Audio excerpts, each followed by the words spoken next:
Most people think they have a money problem, but really they have a decision problem. See, poor and middle class choose the easy things now and end up with life harder later. Wealthy people, they choose the hard thing now and end up with life easier later. It's called the easy hard principle. And if you get it wrong, you can work 40 years, 50 years and still stay stuck. Today, in this video, I'm going to show you how most people think backwards and how if you flip it, you can make the rest of your life easier instead of harder. So let me make it simple. Easy now, hard later. What does it look like? Spending your whole paycheck the day you get it.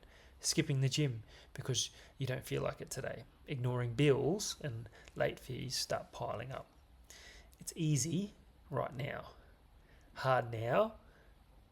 Easy later looks like budgeting before you spend time investing in your future instead of a new outfit.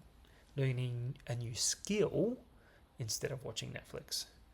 Going to the gym so you can be healthier tomorrow. Here's the painful truth. Both paths are hard. You just get to choose when to face the hard, now or later. And later is always more expensive. The reason so many people stay broke isn't that they're lazy, it's that they're running the wrong playbook. They've been trained to think backwards and they've been trained to think about what feels good today instead of what pays off tomorrow. And that thinking, that pattern, that's backwards.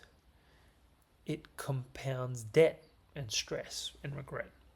Wealthy people flip the script. They take the pain up front, the discipline, the sacrifice, the delayed gratification, because they understand freedom is on the other side of that pain up front. And here's the thing, once you understand how to apply this easy, hard principle in your life, it changes everything.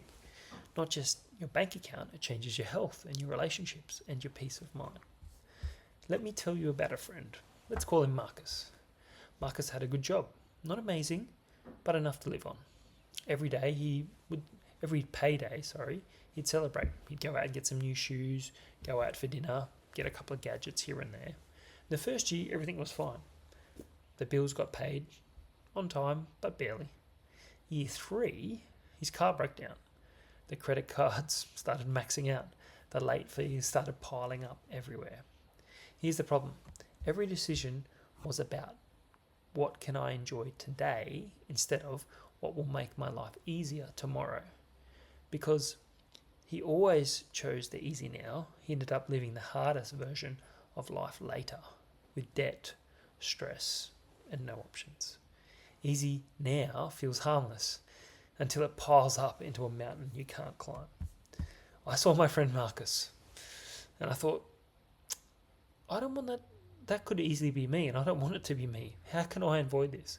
How can I stop this from being my story? And I remember working my first job at McDonald's, earning $4.83 an hour. The first few years out of school, and I thought, I don't want to be broke. I would like to be able to help others if they needed it. I would like to say yes to opportunities if they came up. That's when I started thinking differently, making different choices, packing my lunch instead of eating out, paying off small debts before they started piling up and buying other things, learning new skills instead of watching TV. Was it fun? Maybe not, but I turned it into a game. I thought my future self will thank me for it. And after the first few years, I had no debt. I had a savings account. I bought my first rental property, and that single property made life a whole lot easier later on. Now, this principle isn't new. God's been teaching it since the beginning. Proverbs 21:5 says the plans of the diligent lead surely to abundance, but everyone who's hasty comes only to poverty. Think about that, diligence, doing the hard, the disciplined work now. It leads to abundance later.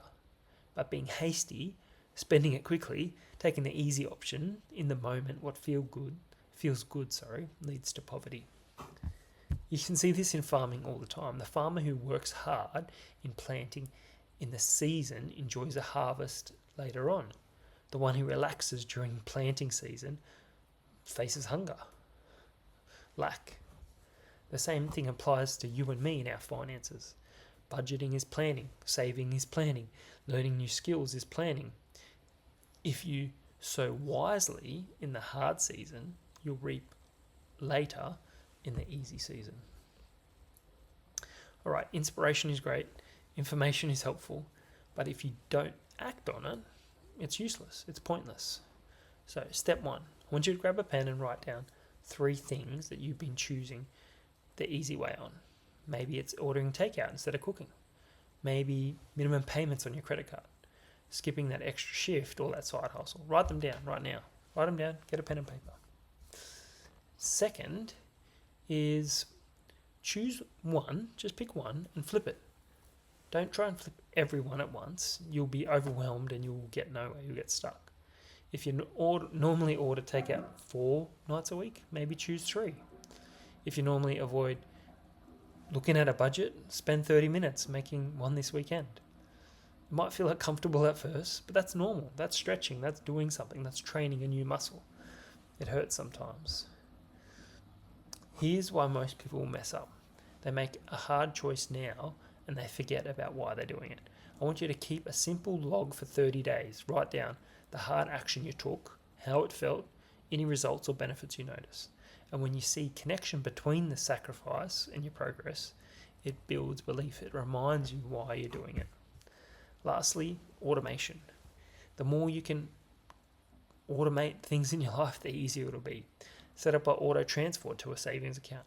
Put bills on auto pay so you never have to face them again. Get any late fees. Schedule workouts like appointments so they're non-negotiable. Once these hard things become a habit, it stops them feeling hard. And then it becomes a part of your routine. So now you understand the easy hard principle. You've seen how it show up in real life and you've got steps to start flipping it in your own life. But before we close, I want you to... So here's my challenge to you. Pick one area in your life, just one. Let me know in the comments which area it's going to be, where you've been choosing the easy now and hard later, and flip it. Do the hard thing this week and keep a record of what happens. And you'll be amazed how quickly these choices compound. Here's the truth. Life always will be hard in some way, shape or form. The good news is you get to choose when to face it. You can choose the hard now and you'll thank yourself later. If this video helped you, let me know in the comments, share it with someone who's stuck and needs a fresh perspective. And if you're ready to go deeper, you can check out more of my other videos. Thanks for watching and I can't wait to see you on the next video.